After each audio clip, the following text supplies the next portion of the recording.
Welcome to ISPCS Decoded। आज हम discuss कर रहे हैं एथिक्स एंड गवर्नेंस का introduction chapter original ARC report से डायरेक्टली।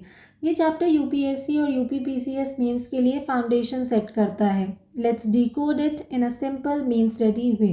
एथिक्स एथिक्स वो स्टैंडर्ड्स होते हैं जो सोसाइटी खुद बनाती है ताकि लोगों का बिहेवियर, चॉइसेस और एक्शंस सही रहें। कमीशन को ये क्लियरली समझ आया कि सिर्फ रूल बनाने से लोग एथिकल नहीं बनते। इसके लिए एक स्ट्रॉन्ग कल्चर ऑफ इंटीग्रिटी ज़रूरी है। एथिक्स का क्रक्स सिर्फ लिखे गए बोल्ड वर्ड्स में नहीं, बल्कि उन्हें फॉलो करने, रूल तोड़ने पर एक्शन लेने, कॉम्पिटेंट बॉडी से इन्वेस्टिगेशन करने और जल्दी से पनिशमेंट देने में है। फॉर एग्जाम्पल RTI एक्ट तभी मीनिंगफुल है जब सरकारी ऑफिसर सच में टाइम से जवाब दें और पब्लिक अकाउंटेबिलिटी को सीरियसली लें। सिर्फ लॉ लिखने से सिस्टम एथिकल नहीं बन जाता। करप्शन एक क्लियर साइन है कि सोसाइटी में एथिक्स फेल हो रही है। करप्ट शब्द लैटिन के करप्टस से आया है, जिसका मतलब होता है तोड़ना या डैमेज करना, और एथिक्स ग्रीक वर्ड एथिकोस से आया है जो हैबिट से रिलेटेड है। प्रॉब्लम यह है कि करप्शन अब लोगों की आदत बन चुकी है। बड़े लोगों के स्कैम से लेकर डेली लाइफ में छोटी ब्राइब तक, जैसे राशन कार्ड के लिए फाइल आगे बढ़ाने के लिए पैसा देना पड़ता है। ये दिखाता है कि कैसे करप्शन आम आदमी की रोज़ की लाइफ का पार्ट बन गया है। अब तक जो एंटी करप्शन स्टेप्स लिए गए हैं, लोग उन्हें काफ़ी वीक और बेकार मानते हैं।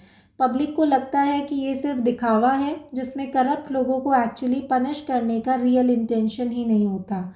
लोग ये भी मानते हैं कि इन एक्शंस का यूज़ सिर्फ पॉलिटिकल ओपोनेंट्स को हैरेस करने के लिए होता है। करप्शन सिस्टम में इतना घुस गया है कि लोग उसे नॉर्मल मान चुके हैं और उसके खिलाफ फाइट करना बेकार लगता है। जैसे कभी कभी ED या CBI सिर्फ ऑपोजिशन लीडर्स के अगेंस्ट ही एक्टिव दिखते हैं। ये सब लोगों के ट्रस्ट को तोड़ता है और डेमोक्रेसी के फ्यूचर के लिए भी डेंजरस बन रहा है। करप्शन और मिसयूज़ ऑफ पावर से डील करने के दो अलग तरीके हैं। पहला अप्रोच सिर्फ वैल्यूज़ और कैरेक्टर पे फोकस करता है। लोग कहते हैं कि वैल्यूज़ गिर गई हैं, इसलिए करप्शन बढ़ गया है, और जब तक वैल्यूज़ वापस नहीं आएंगी, तब तक इंसान का बिहेवियर बेटर नहीं होगा। दूसरा अप्रोच मानता है कि ज़्यादातर लोग डिसेंट होते हैं, पर कुछ लोग पर्सनल बेनिफिट के लिए पब्लिक गुड को इग्नोर कर देते हैं। ऐसे लोगों को पनिश करना गवर्नमेंट का काम होता है। अगर अच्छे बिहेवियर को रिवॉर्ड मिले और गलत काम पर पनिशमेंट हो, तो ज़्यादातर लोग सीधे रास्ते पर चलने लगते हैं। जैसे अगर एक करप्ट ऑफिसर को सस्पेंड कर दिया जाए और ऑनेस्ट ऑफिसर को रिवॉर्ड मिले, तो सिस्टम में फेयरनेस का सिग्नल आता है। लेकिन अगर अच्छे बिहेवियर को सिर्फ इग्नोर ही ना किया जाए, बल्कि उसमें प्रॉब्लम्स भी हों और गलत काम करने वाले को पनिशमेंट की जगह रिवॉर्ड मिले, तो ज़्यादातर लोग सही रास्ते से भटक जाते हैं। जैसे एक ऑनेस्ट ऑफिसर को ट्रांसफ़र कर दिया जाए और करप्ट ऑफिसर को प्रमोशन मिल जाए, तो लोगों को लगता है कि ईमानदारी का कोई फ़ायदा नहीं है और सिस्टम से उनका ट्रस्ट टूटने लगता है। रियल वर्ल्ड में सिर्फ वैल्यूज सोचने से काम नहीं चलता, इंस्टीट्यूशंस भी इक्वली इम्पॉर्टेंट हैं। वैल्यूज़ हमारे लिए गाइडिंग स्टार की तरह होते हैं और हमारे कल्चर में राइट और रॉन्ग का सेंस नेचुरली होता है। पर अगर वैल्यूज़ को स्ट्रांग बनाए रखना है, तो उन्हें सपोर्ट करने वाली इंस्टीट्यूशंस भी होनी चाहिए। बिना सिस्टम के वैल्यूज सिर्फ आइडियल बन के रह जाते हैं। इंस्टीट्यूशन उन्हें एक प्रॉपर शेप देता है, इसी से लॉ और गवर्नेंस बनता है। पब्लिक सर्वेंट्स के केस में ये और भी ज़रूरी है, क्योंकि उनके पास डिसीजन मेकिंग और पैसा दोनों होता है। फॉर एग्जाम्पल, अगर एक ऑनेस्ट DM को क्लियर रूल्स, चेक्स और पब्लिक रिव्यू सिस्टम मिले, तो वो टेम्पटेशंस के बावजूद पब्लिक के फेवर में काम करेगा, वरना पावर का मिसयूज़ हो सकता है। हमारे सोसाइटी में करप्शन और पावर का मिसयूज़ 3 वजह से और बढ़ गया है। पहली वजह है ब्रिटिश टाइम से चली आ रही अथॉरिटी सिस्टम, जहां पावर का यूज़ बिना किसी चैलेंज के होता था। जब सोसाइटी पावर को ही पूजने लगे, तो ऑफिशियल्स का अनएथिकल होना आसान हो जाता है। दूसरी वजह है पावर का ह्यूज गैप। 90% लोग अनऑर्गेनाइज सेक्टर में हैं, जहां जॉब सिक्योरिटी या रेगुलर इनकम नहीं है। वहीं 70% ऑर्गेनाइज वर्कर्स गवर्नमेंट या PSU में हैं, जिन्हें फिक्स सैलरी और पावर दोनों मिलती है। ज़्यादातर सरकारी कर्मचारी एजुकेटेड होते हैं और आम लोगों से ज़्यादा सिक्योर भी। जब एक छोटा सा बाबू भी गरीब आदमी पर पावर दिखाता है, जैसे पेंशन फाइल रोक लेना, तो ये गैप करप्शन को और इजी बना देता है। जब पावर का इनबैलेंस इतना ज़्यादा हो, तो एथिक्स का प्रेशर सोसाइटी में कम हो ही जाता है। तीसरा रीज़न ये है कि आज़ादी के बाद इंडिया ने कुछ ऐसी पॉलिसीज़ चूज़ की है जो अनइंटेंडेड वे में सिटीजन्स को स्टेट के कंट्रोल में ले आए। ओवर रेगुलेशन, बिजनेस पे टाइट रेस्ट्रिक्शंस, हर सेक्टर में गवर्नमेंट का मोनोपोली और स्कैर्सिटी बेस्ड इकोनॉमी ने करप्शन को और बढ़ावा दिया। ऊपर से सब्सिडीज और बेनिफिशियरी स्कीम ने पब्लिक सर्वेंट्स को एक मास्टर जैसा बना दिया और आम आदमी को एक रिक्वेस्टर या फेवर मांगने की पोजीशन में। जैसे राशन कार्ड या हाउसिंग स्कीम के लोग ऑफिशियल्स के आसपास घूमते हैं। ये पावर गैप करप्शन को ईजी बनाता है और लोगों के पास अपोज करने की हिम्मत भी नहीं होती। पिछले 60 साल का एक्सपीरियंस हमें, इंडिया को और दुनिया को, दोनों को ही ये दिखाता है कि करप्शन कैसे कंट्रोल किया जा सकता है। सबको ये मान लेना चाहिए कि जहाँ सिर्फ एक ही प्लेयर है और पावर किसी एक ही हाथ में है, यानी कि मोनोपोली है, वहाँ करप्शन बढ़ता ही है। लेकिन जहाँ कंपटीशन हो और सिस्टम ट्रांसपेरेंट हो, वहाँ करप्शन क्लियरली कम होता है। इंडिया में इकोनॉमिक लिबरलाइजेशन के बाद ये चेंज क्लियरली दिखा। जैसे ही ऑप्शंस बढ़े, ब्राइब देना कम हो गया। पहले फ़ोन लगवाने के लिए सिफारिश और पैसा लगता था, अब सिम कार्ड 10 मिनट में मिलता है। ऐसे ही जहाँ टेक्नोलॉजी और ओपन सिस्टम्स आए, जैसे कि रेलवे बुकिंग और लाइसेंस सर्विसेज, वहाँ काम अब ज़्यादा क्लीन और फास्ट हो गया। यानी कि अगर कंपटीशन होगा तो करप्शन कम होगा। एक बड़ी वजह जो करप्शन बढ़ाती है वो है ओवर सेंट्रलाइजेशन। जब पावर लोगों से दूर होती है तो अथॉरिटी और अकाउंटेबिलिटी के बीच का गैप बढ़ जाता है। जब सिटीजन और फाइनल डिसीजन मेकर के बीच बहुत सारे लोग होते हैं तो रिस्पॉन्सिबिलिटी वीक हो जाती है और पावर का मिसयूज़ ईजी हो जाता है। इंडिया जैसे बड़े डेमोक्रेसी में डिसीजन लेने वाले लोग एक्चुअली बहुत कम हैं। लोकल गवर्नमेंट को प्रॉपर पावर नहीं मिलती और सब कंट्रोल कुछ ही लोगों के पास है। जैसे पंचायत को पैसा मिलता है पर अप्रूवल डिस्ट्रिक्ट लेवल से लेना पड़ता है। रिजल्ट ये होता है कि लोग कमज़ोर हो जाते हैं और करप्शन बढ़ता है। ये क्लियरली माना जाता है कि हर डेमोक्रेसी में लोगों को एम्पावर करना ज़रूरी होता है ताकि वो पावर में बैठे लोगों से जवाब मांग सकें। Right to information, effective citizen charters, लोगों को अवेयर और एक्टिव बनाने के लिए रिवॉर्ड्स, पब्लिक सर्विस में स्टेक होल्डर्स का रोल, डिसीजंस में पब्लिक का ओपिनियन लेना और सोशल ऑडिट जैसे टूल्स ने करप्शन को क्लियरली कम किया है। जैसे आरटीआई के थ्रू जब लोग राशन स्कैम एक्सपोज करते हैं तो सिस्टम में अकाउंटेबिलिटी बढ़ती है और डिसीजंस भी ज़्यादा ऑनेस्ट और बेटर हो जाते हैं। आखिर में स्टेट और लॉ का सिस्टम इसलिए होता है ताकि लोग रूल्स फॉलो करें और अच्छा बिहेवियर प्रमोट हो। इसलिए रूल ऑफ लॉ को एनफोर्स करना और करप्शन के अगेंस्ट स्ट्रॉन्ग पनिशमेंट देना बहुत इम्पॉर्टेंट है ताकि सोसाइटी एथिकली स्ट्रॉन्ग बन सके। हमारे एंटी करप्शन सिस्टम का क्लियरली एनालिसिस करना ज़रूरी है ताकि समझा जा सके कि वो फेल क्यों हो रहे हैं और लॉ की पावर को स्ट्रॉन्ग बनाया जा सके। जैसे अगर एक करप्ट ऑफिसर को टाइमली पनिशमेंट मिलता है तो बाकी पब्लिक सर्वेंट्स भी सीरियसली लॉ को फॉलो करते हैं। सबसे इम्पॉर्टेंट फैक्टर जो डिसाइड करता है कि सोसाइटी ऑनेस्ट है या करप्ट, वो है पॉलिटिक्स की क्वालिटी। अगर पॉलिटिक्स ऐसे लोगों को अट्रैक्ट करे जो रिवॉर्ड दे और जो ऑनेस्ट हों, केपेबल हों और पब्लिक गुड के लिए काम करते हों तो सोसाइटी सेफ रहती है और इंटीग्रिटी बनी रहती है। लेकिन अगर पॉलिटिक्स में ईमानदारी से टिकना मुश्किल हो जाए और पब्लिक लाइफ सिर्फ उन लोगों को अट्रैक्ट करे जो सिर्फ अपना प्राइवेट गेन देखते हैं तो पावर का मिसयूज़ और करप्शन नॉर्मल बन जाता है। जैसे अगर एक क्रिमिनल बैकग्राउंड वाला लीडर हर बार जीत जाता है तो पब्लिक को लगता है कि सिस्टम सिर्फ पावरफुल लोगों के लिए है।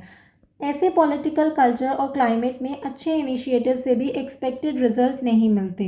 कंपटीशन और डिसेंट्रलाइजेशन कुछ सेक्टर्स में करप्शन को ज़रूर कम करता है, लेकिन अगर पॉलिटिक्स में इलेजिटिमेट पैसे की डिमांड कभी ख़त्म ही नहीं होती तो करप्शन के नए रास्ते खुल जाते हैं।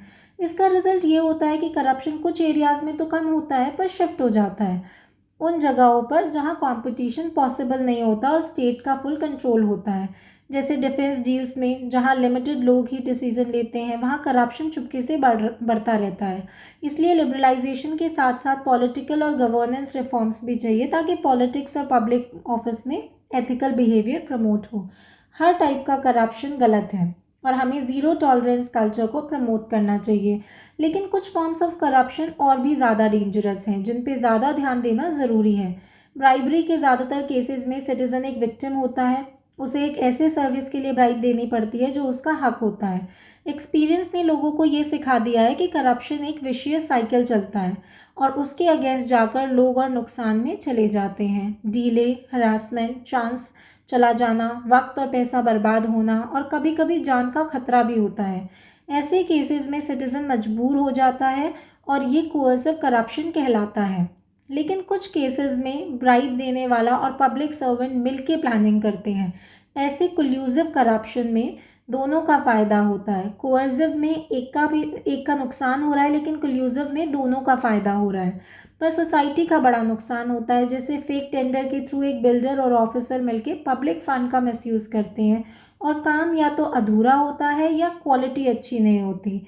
जैसे जैसे इकोनॉमी में कंट्रोल कम हो रहे हैं, एक्सटॉर्शन कम हो रहा है, पर कल्यूसिव करप्शन बढ़ रहा है।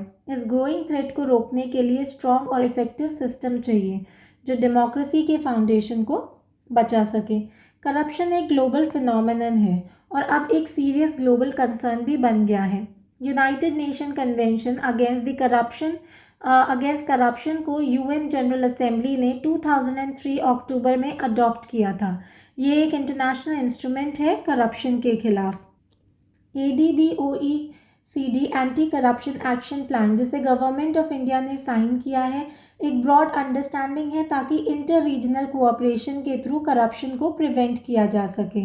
वर्ल्ड बैंक ने भी करप्शन के खिलाफ वॉर डिक्लेयर किया है और वो उन प्रोजेक्ट्स को फंड नहीं करता जिसमें करप्ट प्रैक्टिसेस होती हैं।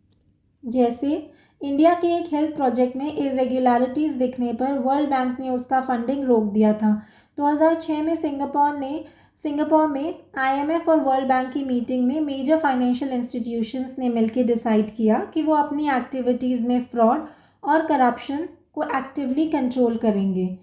इंडिया में कुछ रीसेंट एंटी करप्शन इनिशिएटिव सही डायरेक्शन में किए गए हैं।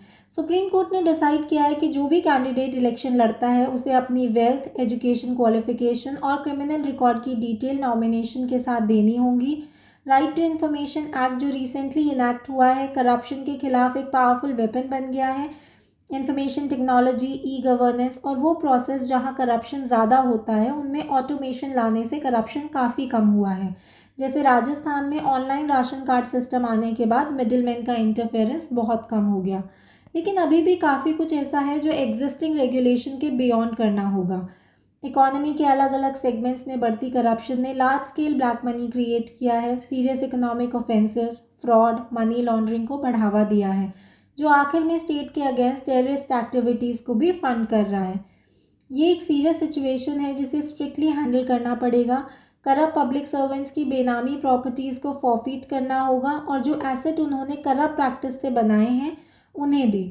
विसल ब्लोअर लेजिस्लेशन ज़रूरी है ताकि इन्फॉर्मेंट्स को बदले की एक्शन से बचाया जा सके। जैसे सत्येंद्र दुबे केस ने दिखाया कि ऐसे लोगों को प्रोटेक्शन मिलनी चाहिए। साथ ही इन्वेस्टिगेशन एजेंसीज़ को इतना स्ट्रांग बनाना होगा कि करप्ट लोगों को स्ट्रिक्ट सज़ा मिले ताकि उनके लिए करप्शन एक रिस्की डील बन जाए। एथिक्स इन गवर्नेंस और गवर्नमेंट के अलग अलग आर्म्स में क्या हो रहा है उससे काफ़ी ज़्यादा ब्रॉडर कॉन्सेप्ट है। एथिकल नॉर्म से जो भी गलत चीज़ें हो रही हैं उन्हें सुधारने के लिए हर जगह से मिलकर एफर्ट करना ज़रूरी है। इस एफर्ट में कॉर्पोरेट एथिक्स और बिजनेस के अंदर की एथिक्स भी इंक्लूड होनी चाहिए। एक्चुअली बिजनेस एथिक्स जैसे पेजोरेटिव टर्म के बजाय एथिक्स इन बिजनेस कहना चाहिए। हर प्रोफेशन, वॉलंटरी ऑर्गेनाइजेशन और सिविल सोसाइटी स्ट्रक्चर में भी एथिक्स की नीड है, क्योंकि अपडेट सभी गवर्नेंस के प्रोसेस में इम्पॉर्टेंट रोल प्ले कर रहे हैं। और फाइनली सिटीज़न के बिहेवियर में भी एथिक्स होनी चाहिए, क्योंकि ये डायरेक्टली गवर्नमेंट और एडमिनिस्ट्रेशन की एथिक्स को इफ़ेक्ट करता है। ARC के टर्म्स ऑफ रेफरेंस में एथिक्स इन गवर्नेंस का स्पेसिफिक फोकस है, specially in aspects like vigilance and corruption. Proactive vigilance को स्ट्रॉन्ग बनाना ताकि करप्शन और ऑनेस्ट सिविल सर्वेंट्स के साथ हैरेसमेंट को ख़त्म किया जा सके, including wherever necessary executive discretion को लिमिट करना। सिस्टम की उन डेफिशिएंसीज़ को एड्रेस करना जो करप्ट लोगों को पनिश करने में रिलक्टेंस दिखाती है। उन प्रोसीजर्स, रूल्स एंड रेगुलेशंस और फैक्टर्स को आइडेंटिफाई करना जो करप्शन तक ले जाते हैं और ऐसे मेजर्स सजेस्ट करना जो करप्शन और आर्बिट्री डिसीजन मेकिंग को रोक सकें। जैसे बिहार में RTPS पोर्टल ने ऑनलाइन सर्विस डिलीवरी से डिस्क्रिशन कम किया और ब्राइब्स भी रिड्यूस हुए। स्टेक होल्डर से बात करके उनका रेगुलर रिव्यू करना, एक सिंपल सिस्टम सजेस्ट करना। नेक्स्ट है हमारा relationship between executive and permanent civil servant. दोनों के बीच काम स्मूथ, सही और मिलकर हो, इसके लिए सिस्टम को बेटर बनाने के सजेशंस देना। गवर्नमेंट के अलग अलग पार्ट्स के लिए code of conduct, political, executive और सिविल सर्विस जैसे लोगों के लिए एक क्लियर रूल सेट करना। जैसे कि सिविल सर्वेंट के लिए 2021 में DOPT ने सोशल मीडिया के रूल्स क्लियर किए थे। कमीशन ने सबसे पहले आइटम ए और आइटम सी को डिटेल में स्टडी किया है और उन्हें इस रिपोर्ट में एक्सप्लेन भी किया, लेकिन आइटम बी जो सिविल सर्विस की बात करता है उसको पूरी तरह ARC की सिविल सर्विस रिफॉर्म्स वाली रिपोर्ट में कवर किया जाएगा। कमीशन ने उन सभी लॉज, कोड्स और मैनुअल्स को क्लोजली एग्जामिन किया जो एथिक्स और करप्शन से रिलेटेड हैं। उसने इंस्टीट्यूशनल सिस्टम का क्रिटिकल स्टडी किया जो करप्शन को इन्वेस्टिगेट करता है और गिल्टी लोगों को सज़ा देता है। साथ ही कमीशन ने उन सरकारी प्रोसेस को भी देखा जो ज़्यादा करप्शन प्रोन होते हैं और उन रूल्स और सिस्टम्स को भी एनालाइज किया जो इन प्रोसेस को कंट्रोल करते हैं। जैसे कि PDS सिस्टम में जब राशन कार्ड्स मैनुअल थे तब करप्शन ज़्यादा होती थी, लेकिन आधार लिंकिंग और डिजिटलाइजेशन के बाद ये काफ़ी कंट्रोल हो गया है। गवर्नेंस इन एथिक्स को लेकर सभी स्टेक होल्डर्स के व्यू समझने के लिए कमीशन ने सितंबर 2006 में भोपाल के नेशनल जुडिशल एकेडमी में एक नेशनल कोलॉक्वियम ऑर्गेनाइज किया। कमीशन ने chief justice of India justice Shri YK Sabharwal का दिल से शुक्रिया किया जिन्होंने क्लोजिंग स्पीच दी। इनॉग्रल सेशन प्रेसाइड किया था मिनिस्टर श्री सुरेश पचौरी ने और जस्टिस SB सिन्हा ने भी इम्पोर्टेंट सजेशंस दिए। चेयरमैन ARC ने खुद भी गैदरिंग को एड्रेस किया। कोलॉक्वियम के सभी पार्टिसिपेंट्स की लिस्ट एनेक्सर 1-4 में दी गई है, उसकी रिकमेंडेशन एनेक्सर 1-5 में और स्टेक होल्डर्स के लिए दिया गया क्वेश्चनर एनेक्सर 1-6 में। जैसे आज भी पॉलिसी बनाते वक्त पब्लिक से इनपुट लेना एक डेमोक्रेटिक और ट्रांसपेरेंट प्रैक्टिस बन चुका है। इस पॉइंट में कमीशन ने उन सभी लोगों का शुक्रिया किया जैसे Lokayukta, CVC member, legal expert जिन्होंने अपने सजेशन से एथिक्स इन गवर्नेंस पर रिपोर्ट बनाने में मदद की। जैसे जस्टिस संतोष हेगड़े ने कर्नाटका माइनिंग स्कैम एक्सपोज करके करप्शन पर नेशनल फोकस किया। ये लास्ट पॉइंट, इसमें ये बताया गया है कि एथिक्स इन गवर्नेंस से जुड़े मेजर इश्यूज़ को इस रिपोर्ट के 9 चैप्टर्स में सिंप्लीफाई करके डिवाइड किया गया है। कुछ recommendations long term law changes के लिए हैं और कुछ ऐसे हैं जो बिना लॉ बदले सिर्फ एग्जीक्यूटिव ऑर्डर से जल्दी इम्प्लीमेंट हो सकते हैं। ऐसे रिकमेंडेशंस को स्टार मार्क से हाईलाइट किया गया है। जैसे RTI एक्ट जो पहले एक एग्जीक्यूटिव डिसीजन था लेकिन आज एक स्ट्रॉन्ग एंटी करप्शन टूल बन चुका है। तो दोस्तों ARC रिपोर्ट का ये इंट्रोडक्शन चैप्टर हमने क्लियरली बताता है कि एथिकल गवर्नेंस सिर्फ सोच नहीं, एक सिस्टम और स्ट्रक्चर का गेम है। ISPCS डिकोडेड पर ऐसे ही ओरिजिनल सोर्स बेस्ड ब्रेकडाउन्स मिलते रहेंगे ताकि आपके UPSC और UPPCS मेंस आंसर बन सकें सॉलिड और स्टैंड आउट। फिर मिलेंगे नेक्स्ट वीडियो के साथ। Till then study hard.